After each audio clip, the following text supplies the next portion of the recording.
Bismillah, alhamdulillah. Wassalatu wassalamu ala rasulillah Sayyidina Maulana Muhammad bin Abdullah wa ala alihi wa sahbihi wa mawala wa la hawla wa la quwata illa billah ma ba'd. Alhamdulillah kita masuk ke fasal yang berikutnya setelah fasal tanda-tanda kelahiran, keajaiban-keajaiban kelahiran Nabi Muhammad SAW. Kita masuk fasal yang berikutnya, yaitu fasal fi mu'jizatihi, membahas tentang mukjizat Nabi Muhammad SAW. Imam Busiri memulai dengan bait ja'at li da'watihi al-ashjaru sajidatan tamshi ilaihi ala saqin bila qadami. Ja'at, datang, li da'watihi, karena panggilan beliau Nabi Muhammad SAW. Apa yang datang? Al-ashjaru, pohon-pohon. Dalam keadaan sajidatan, dalam keadaan sujud. Sujud di sini makna lughawi, maknanya adalah tunduk, merunduk kepada Nabi Muhammad SAW. Tamshi, berjalan itu pohon, ilaihi, kepada Nabi Muhammad, ala saqin bila qadami, dengan batangnya tanpa kaki, berjalan tanpa kaki. Ini peristiwa terjadi dalam berbagai riwayat. Riwayat yang pertama meriwayatkan pernah ada seorang A'rabi, orang Arab pelosok. Dia non-muslim, belum masuk Islam, kemudian datang ke Nabi Muhammad bilang, Muhammad, saya minta tanda supaya saya bisa masuk Islam. Coba kamu bilang sama pohon itu, kata orang ini, Rasulullah manggil kamu, mau gak datang? Akhirnya Rasulullah bilang, pohon, dengar gak kamu? Rasulullah manggil kamu. Pohonnya itu diriwayatkan, famalat an yaminiha wa shimaliha, kayak ngeluarin akarnya begitu pohonnya. Jadi ke arah kanan, terus ke arah kiri, wa baina yadaiha, terus ke depan, wa khalfaha, terus ke belakang. Jadi kayak narik akarnya, kanan, kiri, depan, belakang. Kemudian tsumma ja'at tajurru uruqaha. Kemudian pohon itu jalan sambil nyeret akarnya. Sampai fawaqafat baina yadayhi, sampai di depan Nabi Muhammad SAW. Sampai di depan Nabi, pohon ini dengan izin Allah berkata, Assalamu alayka ya Rasulullah. Keselamatan atasmu wahai Nabi Muhammad SAW. Si A'rabi ini, orang Arab desa ini, dia melongo melihat pohon ini nurut dan datang ke Nabi. Terus dia bilang lagi, murha fal tarji' ila mambitiha. Muhammad, coba suruh kembali lagi, bisa enggak? Jangan-jangan saya ini disihir. Suruh kembali lagi coba. Akhirnya sama Nabi Muhammad, suruh kembali lagi ke tempatnya lagi. Dan kembali ke tempatnya lagi, menempatkan akarnya pada tempatnya lagi seperti semula. Sallallahu alaihi wa ala alihi wa sahbihi wasallam.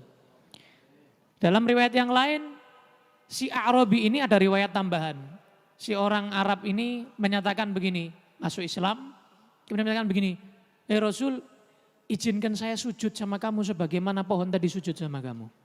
Katanya Rasulullah, Rasulullah bilang, lau amartu ahadan ayyasjuda li ahad la amartul mar'a an tasjuda li zawjiha.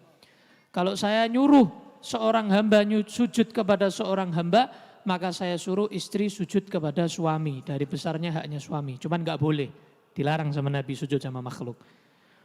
Kalau gitu katanya, idzan li an uqabbila yadak wa rijlaik. Kalau begitu saya izin mencium tanganmu dan kakimu. Fa'adzina lahu, diizinkan sama Nabi. Akhirnya orang yang baru masuk Islam ini mencium kedua tangan Nabi, kedua kaki Nabi Muhammad sallallahu alaihi wa ala alihi wasallam. Dalam riwayat yang lain, riwayat Imam Muslim, hadis sahih, bahwa suatu saat Nabi Muhammad mau buang hajat. Nabi Muhammad mau qadha'il hajat. Kemudian di tempat yang di situ, kalau sekarang gampang ya, ada WC umum, ada toilet. Ini di padang pasir, nggak ada tempat yang bisa menutupi Nabi Muhammad untuk qadha'il hajat. Maka akhirnya Nabi Muhammad SAW melihat ada dua pohon. Ada dua pohon, kemudian kedua pohon itu diperintahkan oleh Nabi Muhammad SAW datang. Kedua pohon itu datang menghadap kepada Nabi Muhammad SAW. Kemudian kedua pohon itu diperintahkan Nabi untuk ilta'ima, saling menyatu. Jadi rantingnya itu kayak langsung buat WC terbuat dari pohon. Atapnya dari ranting-rantingnya itu. Jadi langsung tertutup. Ranting itu langsung menyatu, dua pohon ini menutupi tubuh Nabi Muhammad yang sedang qadha'il hajah.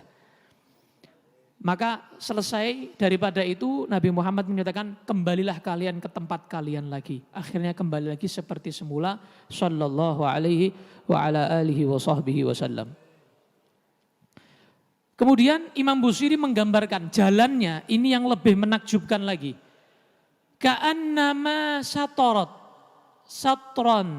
seakan-akan pohon itu kayak menulis. Lima katabat furu'uha, seakan-akan pohon itu seperti tahu kertas yang ada garis-garisnya itu ya. Jadi kayak kita nulis di kertas yang sudah ada garisnya, lurus. Jadi ini pohon dipanggil sama Nabi itu enggak miring-miring.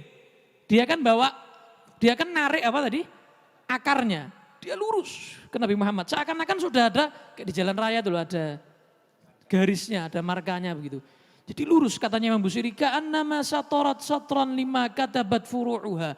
Seakan-akan orang nulis sudah ada garisnya, sudah ada markanya orang jalan itu. Pohon ini lurus ke Nabi Muhammad. Mim badi'il khatti, dari bagusnya tulisan orang itu billaqami, di tengah jalan. Ibaratnya khotnya, tulisannya orang yang bagus tulisannya, tidak kayak cacing kepanasan. Ada orang tulisannya kan kurang bagus, ini tulisannya ajib bagus, badi' istimewa tulisannya, jadi lurus. Jadi pohon itu datang ke Nabi Muhammad dalam keadaan jalan lurus, sallallahu alaihi wa ala alihi wa sahbihi wasallam. Disamakan mithlal ghamamati, boleh dibaca mithla, boleh dibaca mithlu. Kalau dibaca mithlu berarti khobar mubtada'nya dibuang. Kalau dibaca mithla berarti hal. Mithlal ghamamati, seperti awan. An-nasyara sa'irotan, sama boleh dibaca sa'irotan, boleh dibaca sa'irotun. Kalau sa'irotan berarti hal, kalau sa'irotun berarti khobar mubtada'nya mahdzuf. An-nasyara sa'irotan atau sa'irotun, seperti awan, dimanapun Nabi Muhammad jalan, taqihi, awan tadi itu melindungi Nabi Muhammad SAW. Melindungi dari apa? Harrawatisin.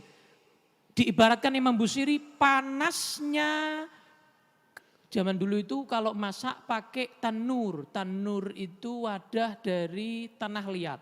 Kalau sekarang wajan gitu ya. Ya, kendi begitu ya. Nah, kuali. Kuali yang lagi umup ya, kuali, kendi isbuh kuilah ya. Watis itu maknanya itu. Jadi wadah yang lagi panas, lagi umup, ini betul-betul panas. Lil hajir, seperti untuk apa, matahari hami melindungi Nabi Muhammad sallallahu alaihi wasallam. Jadi saat terik matahari sangat panas-panasnya luar biasa, seperti panasnya kendi yang kena api tadi itu, maka awan melindungi Nabi Muhammad sallallahu alaihi wa ala alihi wasallam. Kenapa Imam Busiri kok mencontohkan pohon dan awan? Karena Imam Busiri ingin menjelaskan makhluk bumi dan makhluk langit semua tunduk pada Nabi Muhammad sallallahu alaihi wasallam. Jadi dikasih dua contoh oleh Imam Busiri. Makhluk dunia yang di bawah, makhluk langit yang di atas, semuanya tunduk kepada Nabi Muhammad sallallahu alaihi wasallam. Dan ini diriwayatkan suatu saat Nabi Muhammad dengan Abu Thalib pamannya ke Syam. Banyak orang-orang yang melihat Nabi Muhammad SAW daripada pendeta-pendeta. Dilihat Nabi Muhammad istirahat di satu pohon, pohonnya melindungi Nabi Muhammad, kemana-mana Nabi Muhammad dilindungi oleh awan, diikuti oleh awan. Maka mereka langsung menyatakan, hadza sayyidul alamin, ini pemimpin alam semesta. Padahal belum tahu, ini Nabi Muhammad masih muda ini. Maka mereka langsung menyatakan begitu. Kok bisa? Ya, hadza sayyidul alamin, hadza Rasulullah alladzi yab'atsuhu rahmatan lil alamin. Ini yang nanti yang disebutkan dalam kitab Taurat, yang disebutkan dalam kitab Injil, ini adalah Muhammad yang nanti akan menjadi rasul utusan untuk semesta alam. Sallallahu alaihi wa ala alihi wa sahbihi wasallam. Selanjutnya Imam Busiri bersumpah dengan bulan. Tapi panjang penjelasannya ini. Saya ambil cukup di sini. Mudah-mudahan bermanfaat. Wallahu a'lam bishawab. Wassallallahu ala sayyidina Muhammadin wa alihi wasallam. Alhamdulillahirabbil alamin.